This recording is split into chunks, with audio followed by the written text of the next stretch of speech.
छत्रपति शिवाजी। अध्याय 2। छत्रपति शिवाजी महाराज का जन्म और बाल्यकाल। सन 1600 ईस्वी में शाहजी भोसले जी के घर शिवनेरी नाम के किले में छत्रपति शिवाजी महाराज का जन्म हुआ। जिस समय शिवाजी का जन्म हुआ था उस समय शाहजी भोसले जी लड़ाई के मैदान में डटे हुए थे। सबसे विचित्र बात यह थी कि एक सेना की तरफ से शाहजी थे तो मुकाबले में दूसरी तरफ उनके श्वशुर यादवराव लड़ रहे थे, जिसका फल ये हुआ कि थोड़े ही समय में शिवाजी के पिता और माता में मनोमालिन्य बढ़ गया। फलस्वरूप सन 1630 ईसाई में शाहजी ने दूसरी शादी कर ली, जिससे जीजाबाई मुसलमानों के कब्जे में फंस गई। वो अपने पिता के न आ सकती थी क्योंकि उन्हें अलग छिपा रखा था। 6 वर्ष का बालक मुसलमान आक्रमणकारियों के हाथ से बचता और भागता फिर रहा था, जब उसी अवस्था में आजकल के बच्चे गलियों और बाजारों में खेलते फिरते हैं। माताएं इस बात की चिंता भी नहीं करती कि उनका बालक कहां खेल रहा है। शिवाजी की माता अपने बच्चे को छिपाती थी और बड़ी सावधानी से उसको ऐसे स्थान पर रखती थी जहां से वो दुश्मनों के हाथ से बचा रहे। सन 1636 ईस्वी तक शिवाजी को अपने पिता का दर्शन प्राप्त नहीं हुआ था। अंत में धीरे धीरे शिवाजी के पिता माता में पुनः प्रेम हो गया। शाहजी ने शिवाजी की शादी कर दी और कुछ दिन बाद फिर कर्नाटक की लड़ाई को रवाना हुए। शिवाजी माता के साथ पुणे में विश्राम लेते रहे। शिवाजी के बाल्यकाल की एक कहानी इस प्रकार प्रसिद्ध है, जिससे उनके आगामी पवित्र जीवन का वृत्तांत भली प्रकार मालूम होता है। कहते हैं कि जब शाहजी भोसले जी बीजापुर दरबार में थे, तब एक दिन मुरारपंत जी ने शिवाजी से कहा, चलो आज तुमको दरबार में ले चले और बादशाह को सलाम कराएं। होनहार बालक ने इसमें प्रसन्नता के बदले घृणा प्रकट की और कहा कि हम हिंदू हैं और बादशाह यवन है, महायवन है, महानीच है। हम गो और ब्राह्मण के सेवक हैं और वो उनका शत्रु है। हमारा और उसका मेल नहीं हो सकता। मैं ऐसे मनुष्य से सलाम करना नहीं चाहता जो हमारे धर्म का शत्रु है। उसे तो मैं छूना भी नहीं चाहता। मैं ऐसे मनुष्य को कभी बादशाह नहीं मान सकता और न कभी उसका अदब कर सकता हूं। सलाम तो एक तरफ रहा, मेरे मन में यह बात आती है कि उसका गला काट डालूं। जिस समय मुरारपंत ने बच्चे शिवाजी की ये भोली बात सुनी तो आश्चर्य करने लगे और उनके माता पिता को यह समस्त समाचार उन्होंने सुनाया। माता पिता दोनों ने बच्चे को समझाया कि यह समय ऐसी बातें करने का नहीं है। ये समय मुसलमानों का आधिपत्य है। उनके बादशाह को सलाम करना हमारा फर्ज है। इस प्रकार समझा बुझाकर शिवाजी को दरबार में ले गए, परंतु वहां जाकर शिवाजी ने बादशाह को सलाम नहीं किया। शाहजी और मुरारपंत जी ने यह कहकर बात टाल दी कि अभी बच्चा है, दरबार का नियम नहीं जानता। शिवाजी जब दरबार से घर वापस आए तो उन्होंने स्नान किया और नए वस्त्र बदले। शाहजी को अपने नौकर में सिर्फ 2 नौकरों पर पूरा विश्वास था। उनमें से एक का नाम दादोजी कोंडदेव था। दादोजी कोंडदेव के अधीन पूना का प्रबंध था, जहां पर शिवाजी तथा उनकी माता रहा करती थी। दादोजी कोंडदेव एक बड़े बुद्धिमान और चतुर इंसान थे। उन्होंने शिवाजी को उत्तम शिक्षा भी दी थी। जो उनका कर्तव्य था उन सब को उन्होंने बड़ी बुद्धिमानी से पूर्ण किया। जागीर का प्रबंध इस उत्तमता से किया कि खेती में खूब उन्नति होने लगी और इलाके की समस्त पहाड़ी आबादी को, जिनको मावला के नाम से पुकारा जाता था, अपना सेवक बना लिया। प्रजा बहादुर और योद्धा किंतु निर्धन थी। उन्होंने कई वर्ष तक इन लोगों से मालगुजारी नहीं ली। प्रजा के बहुत से आदमियों को अपने यहाँ नौकर रखा और उनके पालन पोषण का प्रबंध किया। दादोजी कोंडदेव की यह दूरदर्शिता शिवाजी महाराज के काम आई। जहां उन्होंने जागीर का प्रबंध उत्तम किया था, वहां शिवाजी की शिक्षा का भी पूरा ध्यान रखा था। इस समय मराठों में पढ़ने लिखने की इतनी चर्चा नहीं थी, बल्कि युद्ध विद्या को ही प्रधान कर्तव्य समझा जाता था। शिवाजी बाल्यकाल में घोड़े की सवारी में अद्वितीय तथा शास्त्र विद्या में अनुपम हो गए थे। लक्ष्य लगाने, भाला चलाने और तलवारों के प्रयोग करने में भी सब जगह प्रसिद्ध हो गए थे। उन समस्त गुप्त रीतियों और हथखंडों को भी दादोजी कोंडदेव की कृपा से जान लिया जो उन जैसे वीरों के लिए आवश्यक था। रामायण और महाभारत की कथा में उनकी बड़ी भक्ति थी। ये भक्ति और प्रेम यहाँ तक बढ़ गए थे कि बड़ी अवस्था होने पर अपने प्राणों को संकट में डालकर भी जहाँ कथा होती थी वहां वो पहुंच जाते थे। थोड़ी अवस्था में मुसलमानों के अत्याचार को देखकर उनसे उन्हें इतनी घृणा हो गई थी जो समस्त जीवन उनके हृदय में बनी रही। शिवाजी को अपनी युवावस्था में मावलियों से मिलने का अवसर बहुत बार मिला। उनसे मिलकर उनके गुणों को अच्छी तरह से पहचान लिया और आरंभ ही से ऐसी मित्रता की कि अंत तक वे सब शिवाजी के सहायक बने रहे। जागीर के प्रबंध में भी दादोजी कोंडदेव जी ने शिवाजी को पूर्ण शिक्षित किया था, जिसके कारण वे सर्वप्रिय हो रहे थे। शिवाजी के हृदय में स्वतंत्रता की अभिलाषा पहले से ही थी, जो अपना रंग दिखाने लगी। कभी कभी शिवाजी दिन भर गायब रहते थे और ऐसे लोगों से मिलते जुलते रहते थे जो किसी राज्य के अधीन नहीं थे और न किसी कानून के पाबंद थे। रात दिन जंगलों में घूमते फिरते, यहाँ तक कि कुछ लोग ये ख्याल करने लगे कि शिवाजी डाकुओं के साथ मिल गए। ये सब शिकायतें दादोजी कोंडदेव के पास आ पहुंची। इसकी रोक के वास्ते जागीर का बहुत बड़ा हिस्सा शिवाजी को सौंप दिया गया। इससे इतना प्रभाव पड़ा कि दिन भर वो कहीं बाहर न जाने लगे। परंतु जो चीज उनकी प्रकृति में मिल गई हो वो कैसे दूर की जा सकती थी।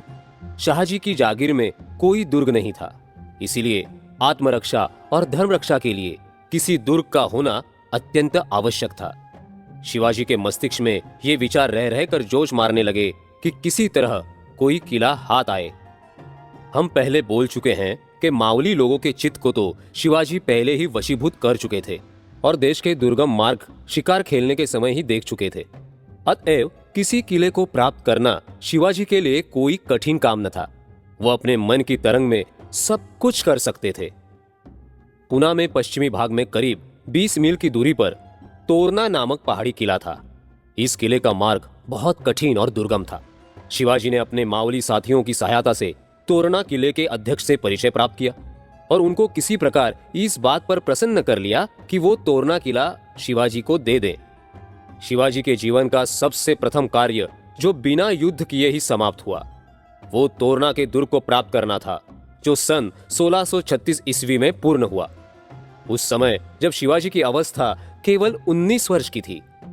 किला प्राप्त करने के पश्चात उन्होंने अपना एक वकील बीजापुर भेजा ताकि वो जाकर बादशाह पर यह प्रकट करे कि शिवाजी ने ये काम सिर्फ बादशाही सेवा को सम्मुख रखकर ही किया है। उन्होंने वकीलों द्वारा ये संदेश भिजवाया कि ऐसे में शिवाजी जैसे वीर का रहना ही अधिक लाभप्रद होगा। इसके साथ ही पहले के जागीरदारों की अपेक्षा उन्होंने दुगना कर देना भी स्वीकार किया। उधर शिवाजी के वकील इस निवेदन को प्रकट करने के ढंग निकाल रहे थे, इधर शिवाजी अपने किले को सुदृढ़ बनाने और सेना बढ़ाने में लगे हुए थे। दरबार वालों ने इस निवेदन के उत्तर में जानबूझकर देरी की, परंतु इस विलंब के समय में शिवाजी को एक खजाना हाथ लग गया, जिससे शिवाजी ने शस्त्र खरीदकर एक और नया किला बनाने की नींव डाली।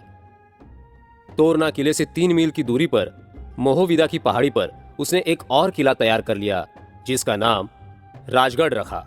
यह किला सदा शिवाजी के ही अधीन रहा। जब इस समस्त कार्यवाही का समाचार बीजापुर पहुंचा, तब उन्होंने शिवाजी के पास इस अभिप्राय का एक परवाना लिख भेजा, जिससे कि वे अपनी इन चालबाजियों से हाथ खींच ले, और साथ ही शाहजी के पास भी पत्र लिख भेजा कि वो अपने पुत्र शिवाजी को समझा दे। पत्रोत्तर में शाहजी ने बादशाह बीजापुर को पत्र लिख दिया कि मेरे बेटे ने बिना मेरी सम्मति लिए ये काम किया है। मैं और मेरे संबंधी दरबार के शुभचिंतक हैं, अतएव बहुत संभव है कि शिवाजी ने जो कुछ किया है वो जागीर की उन्नति और रक्षा ही के निमित्त किया हो। इधर शाहजी ने दादोजी कोंडदेव जी के पास पत्र लिखकर अप्रसन्नता प्रकट की और कहलवा भेजा कि वे भविष्य में शिवाजी को ऐसा कार्य करने से रोके। इस समाचार के सुनते ही शिवाजी महाराज को बड़ी चिंता हुई। एक ओर थी पिता की आज्ञा और दूसरी ओर थी धर्म और राज्य प्राप्त करने की प्रबल इच्छा। उस समय शिवाजी के हृदय में तरह तरह के विचार उठ रहे थे। अद्भुत दशा में चित्त गोते लगा रहा था। अंत में उन्होंने अपनी प्यारी स्त्री से सम्मति ली। स्त्री ने सनातन रीति अनुसार पहले तो ये कहा कि स्त्रियों की सम्मति ठीक नहीं होती, कारण कि उनमें बुद्धि कम होती है, परंतु यदि आप मेरी सम्मति लेना ठीक समझते हैं तब तो गौ ब्राह्मण तथा धर्म रक्षा करना अधिक श्रेयस्कर है, चाहे इनके करने में पिता की आज्ञा का उल्लंघन ही क्यों न करना पड़े। स्त्री ने यह भी कहा कि शाहजी यहाँ से दूर हैं, उनको क्या मालूम कि इलाके में कौन कौन सी विपत्ति पड़ रही है। यदि वे यहाँ होते तो कभी ऐसा न करते, वरना आपको और अधिक सहायता देते। शिवाजी की इच्छा तो प्रबल थी ही, साथ ही स्त्री की सम्मति ने अग्नि में घी की आहुति दे दी। फिर क्या था, शिवाजी के विचार और भी दृढ़ हो गए।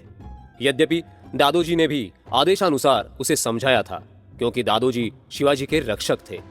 तब भी कभी भी दादोजी शिवाजी को ऐसे उत्तर दे दिया करते थे जिससे वो सदैव प्रसन्न रहे। शिवाजी के हृदय में धर्म रक्षा की ज्वलंत अग्नि धधक रही थी। दादोजी भी समझ गए कि शिवाजी के विचार अटल हैं, अतएव चुप रह जाने के अतिरिक्त दादोजी ने और कोई कार्यवाही नहीं की। कुछ दिनों के उपरांत दादोजी कोंडेव का स्वर्गवास हो गया। मरने के कुछ दिन पहले दादोजी ने शिवाजी को अपने पास बुलाया और बजाय इसके कि वो शिवाजी को अपने काम से रोकते, ये उपदेश दिया, बेटा, धीरता से स्वतंत्र होने की चेष्टा करना, धर्म को, ब्राह्मण और प्रजा की रक्षा करना, हिंदुओं के मंदिरों को नष्ट भ्रष्ट होने से बचाना और अपना नाम जगत में फैलाना। वृद्ध शिक्षक के इस उपदेश ने वीर शिवाजी के हृदय में नवीन उत्साह का संचार कर दिया। बस फिर क्या था, खुलेआम कार्य आरंभ कर दिया गया। जिनका अधिक भय था उन्होंने भी मरते मरते शिवाजी को कर्तव्य पूरा करने की आज्ञा दे दी। दादोजी की आज्ञा उनके लिए ईश्वर की आज्ञा थी, जिसका पूरा करना शिवाजी ने अपना परम कर्तव्य समझा। दादोजी के मरने के बाद शिवाजी ने अपने पिता की तरफ से जागीर का प्रबंध अपने हाथ में ले लिया। जब शिवाजी के पिता ने शेष मालगुजारी का हिसाब मांगा तो उन्होंने उत्तर में लिख भेजा कि इस निर्धन इलाके की आमदनी इसके व्यय के ही लिए काफी होती है, बचने बचाने की कोई गुंजाइश नहीं है।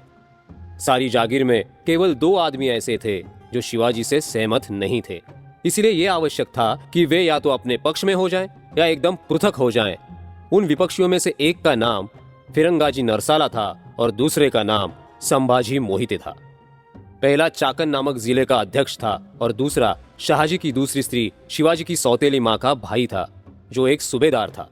शिवाजी के दूतों ने फिरंगाजी को तो अपने पक्ष में कर लिया, परंतु संभाजी मोहिते रह गया। शिवाजी इसी चिंता में ही थे कि कोंढाने का किला भी उनके हाथ आ गया। किले के रक्षक ने एक बड़ी भारी रकम रिश्वत में लेकर किला शिवाजी को सौंप दिया। ये किला और किलों से बड़ा और उचित स्थान पर था, जिसका नाम शिवाजी महाराज ने तानाजी मालुसरे के निधन के बाद सिंहगढ़ रखा और इसी नाम से वो अब तक प्रसिद्ध है। संभाजी मोहिते के पास 300 चुने हुए सवार थे और सूबे में उसका अधिकार था। शिवाजी के कई बार पत्र लिखने पर भी वो चिकनी चुपड़ी बातें करता रहा, परंतु शाहजी की आज्ञा के बिना उसने हिसाब चुकाने के लिए स्पष्ट इनकार कर दिया। इस बात पर चिढ़कर शिवाजी ने अपने मावली सिपाहियों को साथ लेकर रात के समय चढ़ाई कर दी और संभाजी मोहिते को उनके साथियों समेत कैद कर लिया। मोहिते को उन्होंने कर्नाटक भेज दिया और शेष आदमियों में से जिन्होंने नौकरी स्वीकार कर ली उन्हें अपने पास रख लिया और दूसरों को कर्नाटक अपने पिता के पास रवाना कर दिया। इस इलाके में कोंढाना और पुरंदर ऐसे 2 किले थे जो शाही अफसरों के अधिकार में थे। सदा से शिवाजी की उन पर दृष्टि लगी थी। उनमें से एक किला तो किलेदार को रिश्वत देकर ले लिया और दूसरे किले की वे ताक में ही थे। संयोग से उसी समय दूसरा किलेदार स्वर्गवासी हो गया। मृत किलेदार के 3 पुत्र थे, जिनमें से बड़ा बेटा बिना शाही आज्ञा प्राप्त किए ही अपने पिता की गद्दी पर बैठ गया और किलेदार बन बैठा। दोनों छोटे बेटों ने अपनी मदद के लिए शिवाजी की शरण ली। इस बहाने शिवाजी ने अपनी बड़ी सेना साथ ले पुरंदर किले के नीचे डेरा जमाया और मौका पाकर रात में बड़े भाई को कैद कर लिया और शेष 2 भाइयों और किला निवासियों को अपनी तरफ मिला लिया। इस कूटनीति से किले को अपने वश में करके बदले में बहुत सी जागीर उन तीनों भाइयों को दे दी और तीनों को अपनी सेवा में रख लिया। शिवाजी महाराज ने बहुत ही थोड़े समय में बिना किसी प्रकार की लड़ाई के समस्त जागीर अपने हाथ में कर ली।